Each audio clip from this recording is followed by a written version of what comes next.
So I just saw the movie last night, and what struck me is that the role that you're playing is actually very tricky and difficult to Mm. do, Yeah. and to do it well without.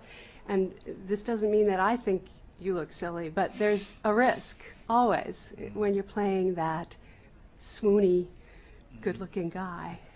And I just wondered if when you first read the screenplay, did that frighten you in any way, or what was your Yeah. first reaction? I thought it was impossible when I first read it. And so I didn't go and I got told about it about 5 months before I did the audition, and I was just like, I can't do it. It's an impossible part to play. You can only play it as a kind of two-dimensional, like blob. Like you just have to be like a man meat. Like you just come in with taking your shirt off and like just be some bland thing which people can project whatever they want onto, and I didn't have to do that. I didn't even want to bother getting a six pack. I mean, so um, even in the audition, that was part of the audition. You had to take your shirt off. Like, just I was like, seriously, I don't even. I mean, I'll tell you right now. Like, if that's the contest, like, I won't get it. But They actually made you work out a little, as I recall. yeah, no, I worked out tons for it. But um, yeah, no, it is a very tricky part, especially if you don't want to end up like an idiot. I haven't seen it, so I mean, I probably did end up looking like an No, idiot. you didn't. No, you didn't. No, I went, and I thought at the beginning when he's, when you read the book and you don't understand why he's behaving Mm. the way he does, it must have been sort of, why are you behaving like an asshole, Yeah. at the beginning? Yeah. Why are you? Explain it. Well, it's like I mean, it's the same thing about like if you think, I mean, trying to humanize it, it's literally if you think you're a dick, then I mean, in the most basic terms, and you really like someone, and you feel there's a connection there, and there's a possibility of something happening. I mean, I do this so many times. Like whenever I like someone, I'm just like, don't like me. That I'm a dick. Like, and that was the kind of mentality to obviously much more extreme effect. But like, you can't stop hanging out with the person. But at the same time, whenever you're around them, you're like, seriously, like you really should not. Like, I'm gonna ruin you.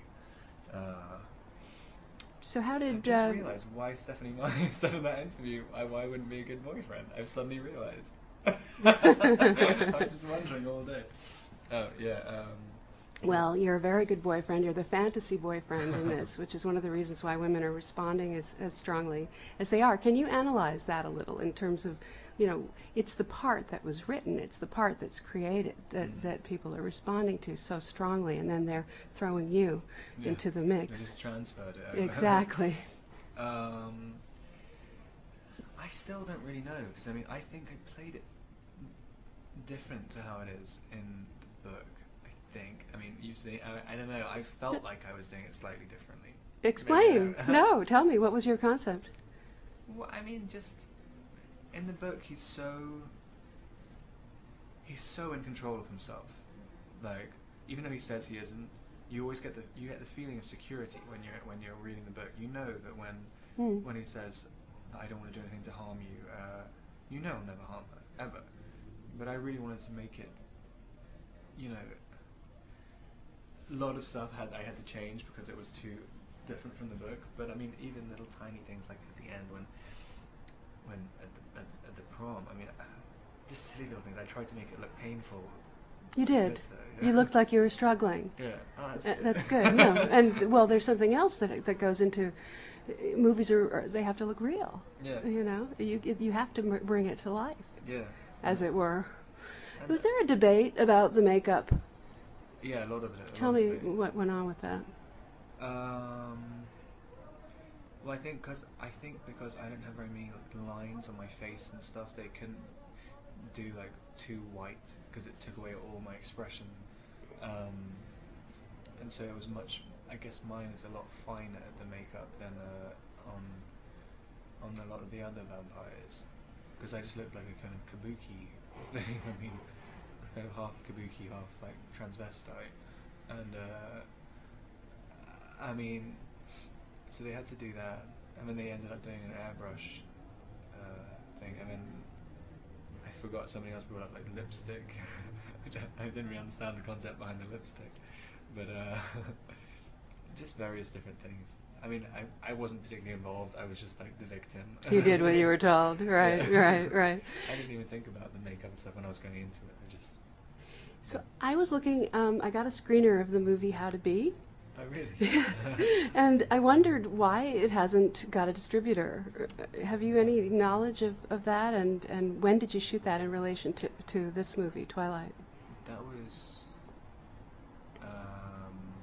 So this year I was doing Twilight. I shot it last year, in spring last year.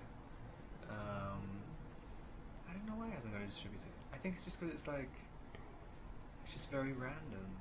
I mean, that's why I liked it. It was kind of, it's almost impossible to market. And whenever you see like a kind of how they've tried to market, it's like that's not what it is. I was thinking that if they put it up on the internet, Yeah. your fans would want to watch it, Well, yeah, and that would be a way to present it. I think that's what. I mean, all the festivals it's going into now. It's definitely. I mean, Twilight's obviously helping it out. I mean, it always gets like the Audience Choice Awards and all these things. Because Twilight fans will turn up to it. I went to the Austin Film Festival and it was like packed. There were like hundreds of people there. But it's this little, tiny, low-budget, Yeah. quirky British movie. Yeah. And he's very sad sack, very depressed. Yeah. I love that. I love the script so much. It was so different to other things I've read. And even that, I mean, I thought the end of it I loved so much, but it's changed now. But at the end, when he has the big gig at the end, no one clapped in the script like, at all, and he doesn't even notice. And I saw that's such a great feel-good ending where like it's not really a feel-good ending at all, but the guy feels good, and maybe he'll be happy the next day, maybe he won't. I understand you're a good musician, or you like to musician. play music. So you wrote a song for this movie? I didn't write it for the movie. A friend of mine wrote, two friends of mine in fact, wrote lyrics to one of the songs like years ago, and I wrote another one with another guy last year. And I think, they were just recorded on my computer, and I'd never been in the studio before or anything, and I think Nikki Reed gave a CD to Catherine, and Catherine just like put in these two songs in the cut, and then asked me to come and look at it, and I thought it looked quite cool, and so I didn't really think about it. Even when they put it in, it was right at the beginning of the edit, so it wasn't even as hyped as it is now, and so I didn't really think about it. I didn't even know they were going to be on the soundtrack, and until fairly recently. Are you interested in pursuing music as a career? Not right now, because I think it's kind of tacky to like you're cashing in on something. If it was my movie and I'd like written it and everything, then I wouldn't have any problem with it. But I mean, like, I don't want to do it off the back of somebody else's work. It's silly. And what is your plan as far as the kinds of movies you'd like to do now? I mean, Little Ashes is coming out in March, which is a very different kind of romance, a gay romance. Not even romance. It's like, Well, how would you there's a describe lot it? of similarities between Twilight and that. Tell me. Well, sort of, very vaguely. No, it's just a kind of, I guess it's sort of devastating, right? It's when, two people essentially fall in love with each other, arguably, and no one really knows what the extent of their actual relationship was. In the film, they sort of do. And it kind of, and it ruins everything in both of their lives. Not so much in Lorca's, but it really does destroy a lot of things in Dali. But mainly because he's such an intensely sensitive man. I mean, he had so many neuroses about everything. I mean, his sanity and his sensibility was such a knife edge, like his whole life. I mean, it would have been impossible to do anything. But I guess in Twilight it's the kind of same thing, but they kind of figure it out, whereas in Little Ashes they can't figure it out.